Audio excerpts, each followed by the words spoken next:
up, and that's why their culture is up, and I don't care. And I don't care that your culture is up. I don't care.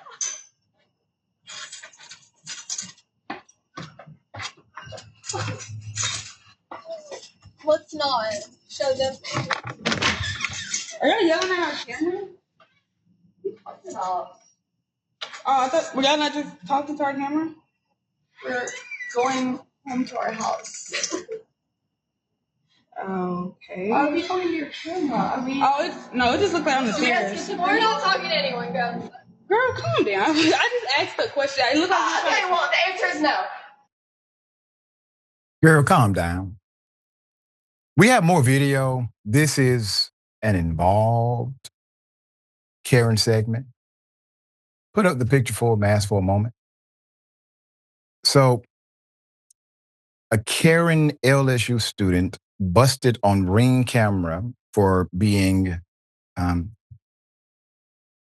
racist. That was the video captured by TikTok user K. Carrie lost files on her Ring camera. The video shows two young women screaming at the door of the woman recording. Since the video was posted, it has now accumulated over 4 million views.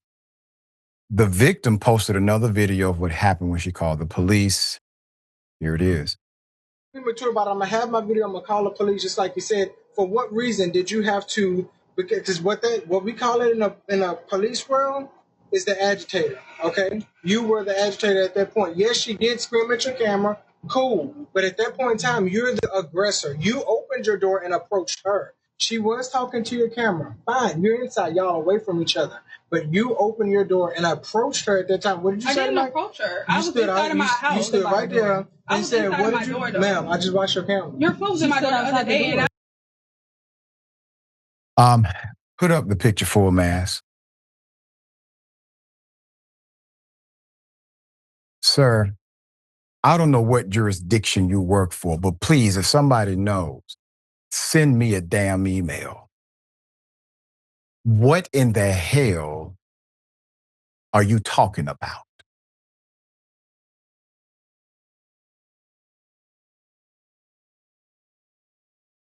The aggressor?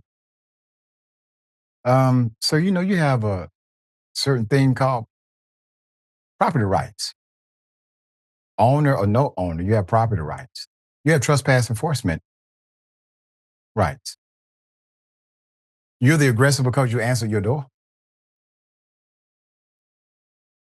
If somebody did that at your house, Dr. Indo screamed to you, are they screaming at the camera doorbell, or are they screaming at you? Would you answer your door? If you answered your door, are you the aggressor, officer? The young woman recording posted a follow-up explaining what happened after calling. Officer don't know what the hell he's talking about. Here it is. So the police came this morning around 6 something or 7 to speak to her. She was not home. He came back again like an hour or two later. He got to speak to her. He let her know what she did was disgusting and basically that she's a bold-faced liar, saying that it's not personal.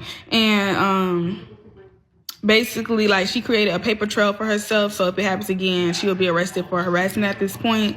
Also, she's like, nothing's going to happen about her screaming at our doorbell because she's protected under the First Amendment right.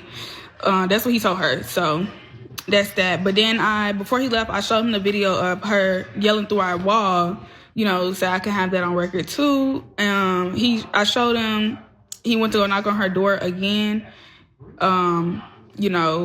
She doesn't want to speak, she don't want to cooperate no more, so without a lawyer. So, that's that.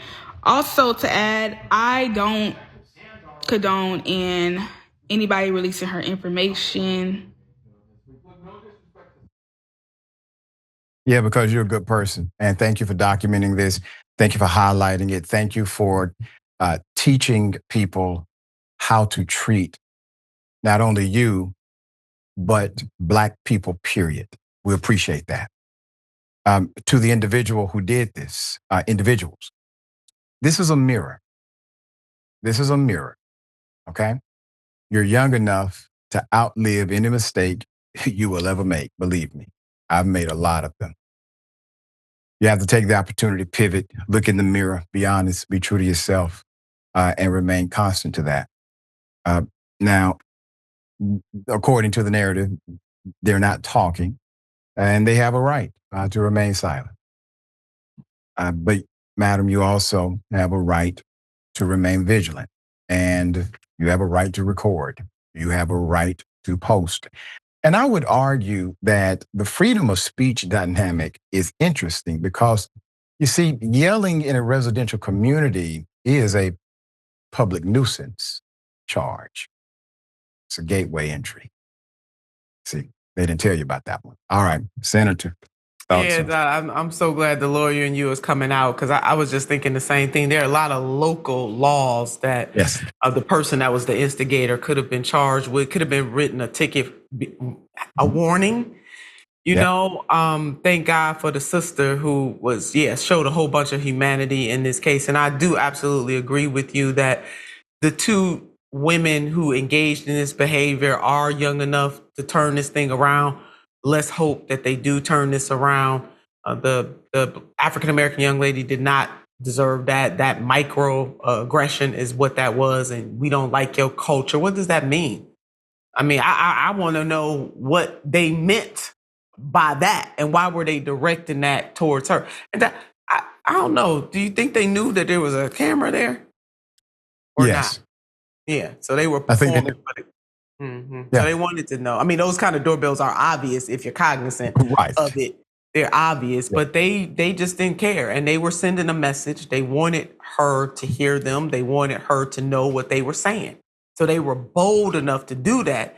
And this police officer is out of line, just no compassion. Even if he didn't want to charge the other young ladies with anything, just no compassion for what this young woman just went through, being harassed, because that was harassment, plain and simple. Yeah, and he turned the narrative against the person against her.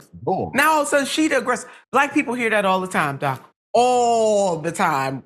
When things are happening to us, somehow the system turns it around and makes it our fault. How is that her fault? And if I heard noise like that outside of my house, doesn't she have a right to look outside her door and then ask? She only asked the question, you talking to me?